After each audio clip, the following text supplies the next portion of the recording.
Allez, c'est parti! Bienvenue sur la chaîne Akihabara42, je suis ravi de vous retrouver à nouveau pour une nouvelle vidéo.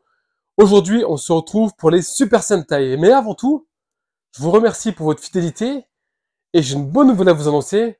On se rapproche du full set Super Sentai que je voulais effectuer.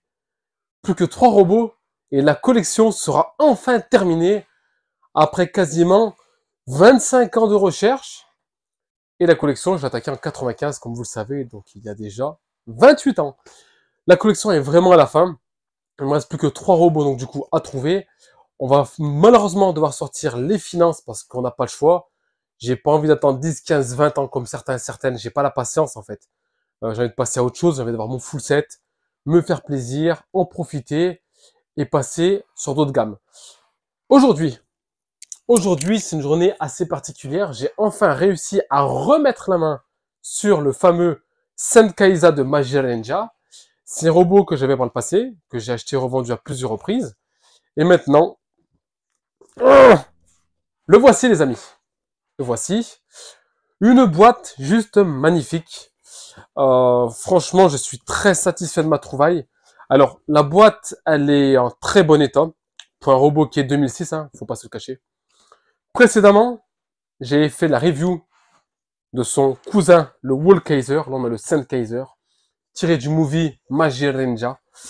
C'est un robot qui ne se trouve plus complètement. Là on arrive à la fin. Moi personnellement, je l'ai payé 26 000 yens frais de pour inclus, ça représente 196 euros, mais il me le fallait. Alors effectivement, c'est assez cher, mais on arrive vraiment sur la fin, donc pour le trouver, c'est fini. Soit vous imitez les finances, soit vous l'oubliez, mais ça c'est une très belle pièce. Euh, Elle est folle. On peut le combiner euh, avec certaines parties du Wallkaiser. C'est vraiment de la bombe. Autrement dit, c'est le Stigerdon dans la version Force Mystique américaine.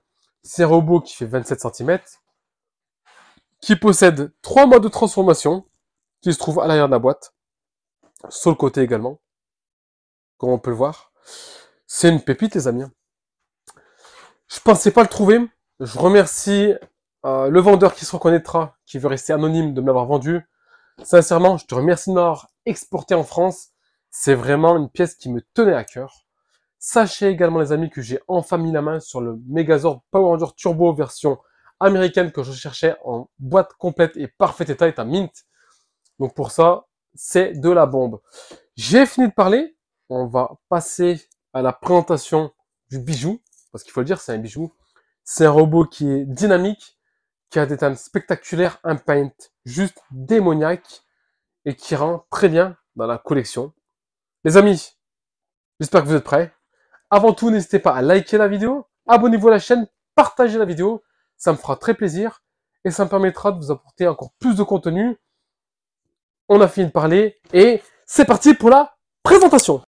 On parle d'une pièce qui ne se trouve plus, que les collectionneurs conservent, que les amateurs conservent.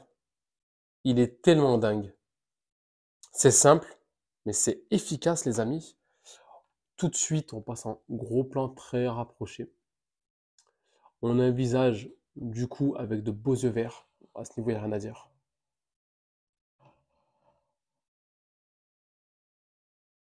Les teintes légèrement chromées sur les côtés font un très bel effet. Le blanc ressort bien. Après, voilà, il y a beaucoup de robots d'époque qui ne sont plus blancs, qui ont jeûné avec le temps. Le mien, heureusement qu'à ce prix-là, il est complètement blanc, j'ai envie de dire.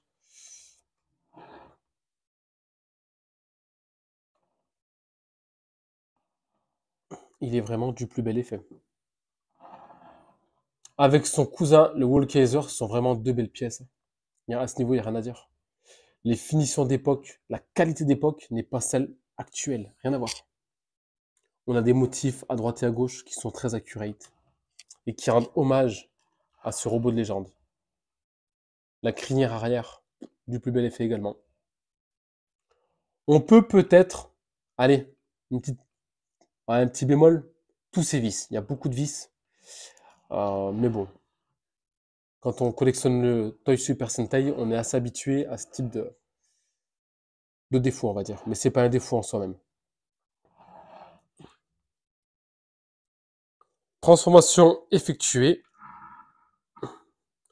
Pour vous dire, ce robot, on en trouvait à l'appel il y a quelques années à Tokyo encore. On le trouvait dans les 3-4 000 yens. En 2016, j'en avais trouvé d'ailleurs à 3 000 yens. Ça, c'est fini. Parce que cette année, j'en ai pas vu un seul sur Tokyo, ni Osaka, ni toutes les villes que j'ai pu faire, pas un seul. Donc, c'est un robot qui se fait rare, voire quasi maintenant introuvable, d'où les prix qui ont juste explosé du jour au lendemain. Pour terminer, pour moi, c'est un sans faute, hein. Ça, c'est une pièce qui est vraiment sans aucun défaut. Les proportions, excusez-moi, sont très bien respectées. Le dynamisme de la figurine et de son robot complètement visible. Les finitions sont magnifiques. L'assemblage est simple et efficace. Les transformations se font assez rapidement. Pas besoin d'un bac plus 15 pour réussir à transformer le robot. Les couleurs, j'ai eu de la chance, elles n'ont pas bougé sur celui-ci. Certains modèles bougent avec le temps, forcément, vu que c'est du blanc. Mais le mien est mint, hein. Il n'y a aucun défaut apparent. Les amis, j'espère que ma vidéo sur le Sennheiser de Magiranja vous a plu. Et je vous dis à très bientôt sur la chaîne Akihabara42. Très bonne journée les amis. Prenez soin de vous, ciao ciao.